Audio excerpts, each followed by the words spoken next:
Hey everyone, I am James Bork, one of the co-founders of Intu. We do account infrastructure. Today, we are talking about why identity is the most important thing you should own. In my opinion, identity is probably the biggest thing that we haven't figured out yet. Getting back to the why of Web3, we've lost sight of why we set out to do this. So, a couple important things. I think that especially with identity, this starts with self-sovereignty, which for me really means choice. It means agency. This means that I am creating my own identity. I am not being provided this identity. The second one is censorship resistance. And then the third one is digital ownership. This idea that my data is important and please don't copy paste it anymore. What you're not going to see in this presentation is that decentralization is the answer. This is a critical characteristic that helps us get to where we're going. And the reality is that if we keep focusing on decentralization, if that's the only goal, we're going to miss the mark. This is a mile marker on the journey to where we want to go. This shouldn't be the end goal. And this is something that people compromise on all the time.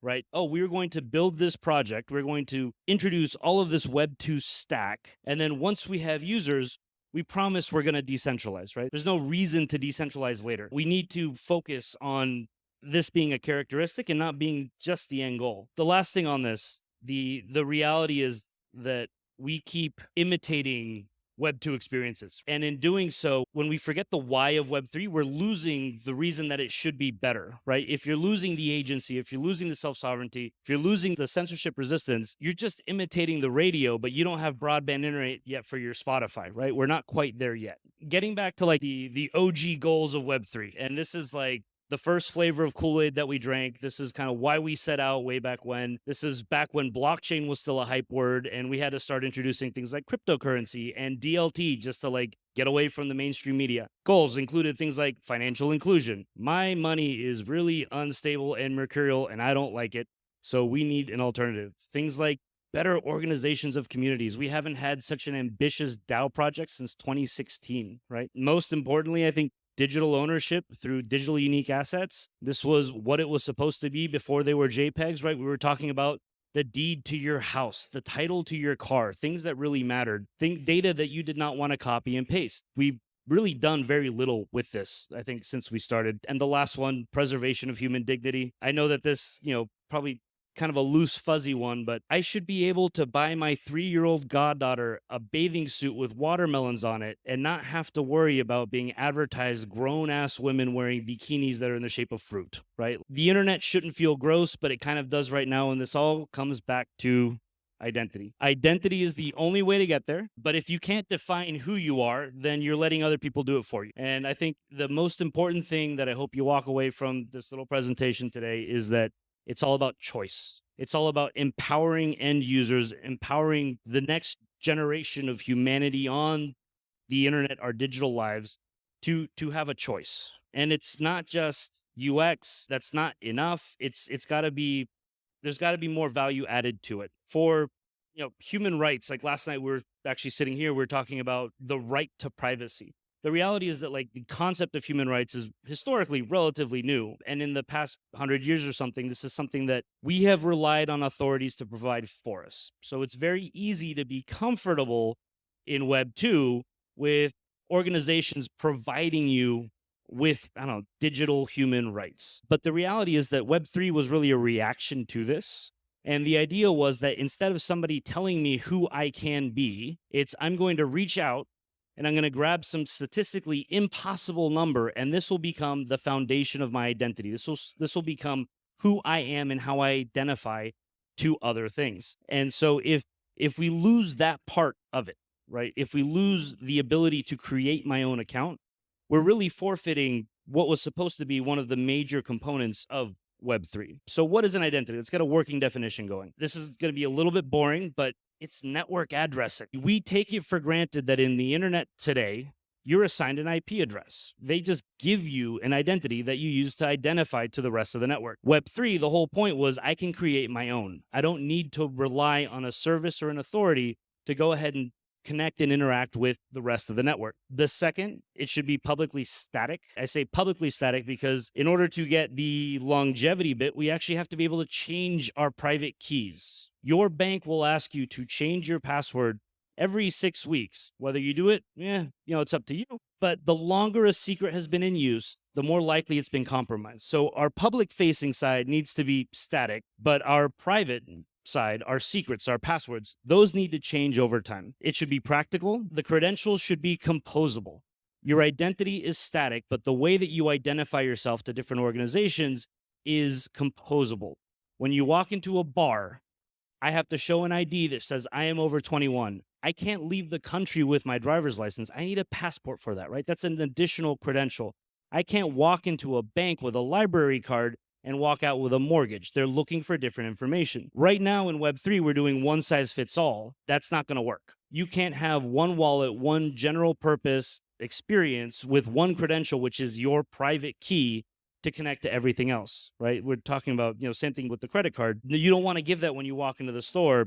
Same thing here. We need composable credentials. So we're going to get into the practical part. With our devs, we like to use something called Moscow in order to prioritize things. So this is must have, should have, could have, won't have.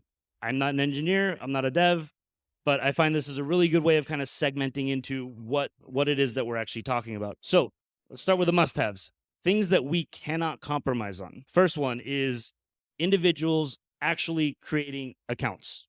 This is the computational equivalent of I think, therefore I am. I created my own identity. No one can take it from me. This is the difference between come and take it versus please don't take it away. The second is choice in custody, but mostly self-custody. And I say choice in custody because the reality is we have different comfort levels depending on what we are storing. I am comfortable having $10,000 at home, but anything more than that, I'll probably want to put it in a bank. The bank is only comfortable really storing up to like 150, 250K.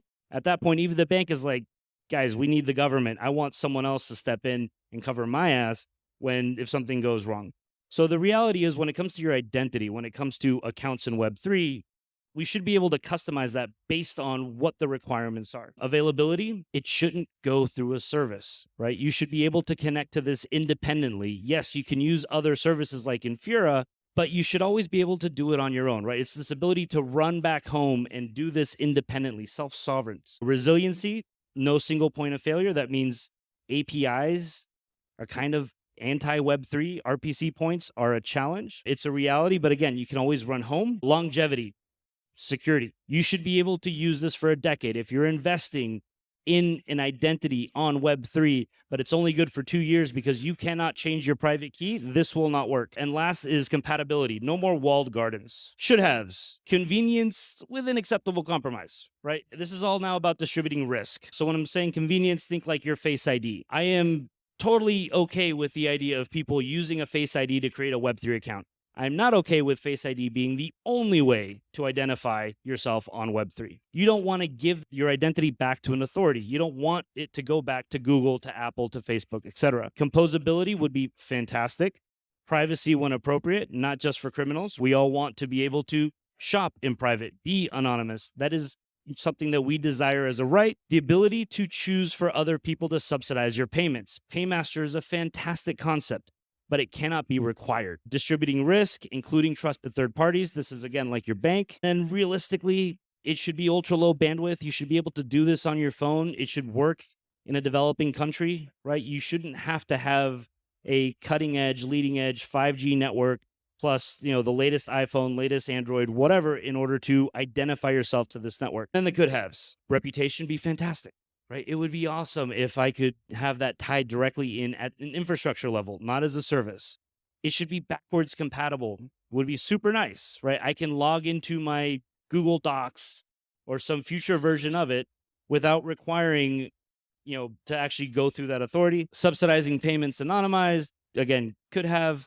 And then super convenient use with consent. So always giving people the choice to be more convenient, but with the option. And then if you no longer agree with the way that ecosystem is working, then you always have the right to leave, right? That's kind of what we're keep coming back to. And last but not least, the won't haves. 3 can keep a secret if 2 of them are dead. So number 1, issued identities, aka trust. We cannot forfeit this ability to create our own accounts, right? That means no services. That means no relying on other people. We have to keep the ability to create our own accounts. Secondly, and this might be a little controversial, subscriptions.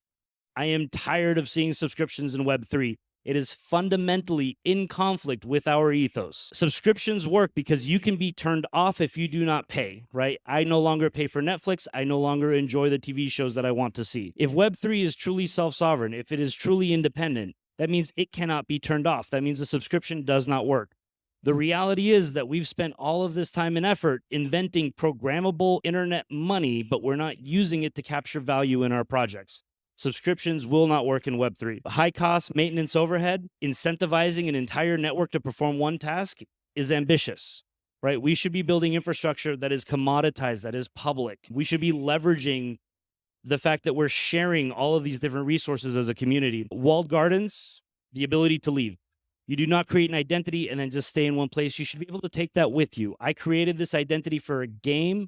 I no longer want to play this game, but that doesn't mean I need to create a new one somewhere else, right? I can take that with me. And then the last but not least, involuntary transparency, right? The having people force you to take information that you otherwise would not want to lose. So back to the original goals. If we're talking about financial inclusion, right, identity is incredibly important because a lot of times the people that we're trying to include don't have access to a credit card. They cannot use a fiat on or off ramp. They don't have a bank account. If they can't create their own account and they can't earn their own crypto, we will never actually include people that are outside of the banking system. They need to be able to own their identity. Better organization of communities. This is now getting into recognition, right? So we have self-sovereign identity. I created this and I own this, but it also needs to work in a way that other organizations and institutions can then verify and accept my identity, right? There's two parts to this. So we will never get DAOs replacing governments or larger organizations if we don't have a better sense of identity. Digital ownership through digital unique assets. It's supposed to be forever. You need to be able to have your identity forever. And last but not least, the human dignity in the digital world, right? We need to be able to choose. It's about agency. Again, wrapping up here. I know this might not seem super practical, but I promise it is. It starts here. It starts in this room. It starts with community. We've got to stop compromising on things that are actually important. We need to preserve the why Web3 is better. I hate talking to Web2 people and them saying, but why Web3? Google works just fine. There was this moment in 1995 with Bill Gates and Letterman where he was explaining streaming audio in 1995. And Letterman's response was, have you heard of the radio? Have you heard of the tape recorder? We were imitating an experience whose UX was perfectly fine for the time, and it'd be a decade until we'd get the value add of streaming audio. We had to preserve the why of the technology that was underpinning the service. Always keep in mind that open and universal often wins. This is why we have the World Wide Web and not the information superhighway. Also, it's not just one thing. We need to distribute our identities across multiple things. So it's not a smart contract wallet. It's not just network-enabled custody. It's not centralized exchanges. It's a combination of all of these things. We need variety in how we go ahead and identify ourselves. Final thoughts. Our infrastructure still feels like dial-up, just without the noise. We are competing with Web 2, which has had decades to introduce the infrastructure that they have. And provide the experiences that they do. So take a longer look at it. We need to keep working on better infrastructure. A lot of times people ask, have we optimized our infrastructure yet? The answer is no. We haven't figured out so much, right? You can't connect securely to Web3 without using a TLS connection, without using a DNS resolver. There is so much infrastructure left to build. Right now, this feels a little bit like America Online, CompuServe, like we're like 1995, 1996. We need to get people online first, and then we can go ahead and focus on the applications, and we need to stop decentralizing later. Oh, and the last thing, it's not just for humans, right? We have AI, we have IoT, we have non-Web3 networks that also need to interact with Web3 that would benefit from interacting with Web3, and identity comes back to that as well. In short, the most valuable thing you should own is your identity, and this is really just the choice on how you identify yourself to different networks, different services, different communities, whether it's the digital world, again, preserving choice. So thank you very much, everyone. I am James Bork with Intu. Appreciate your time.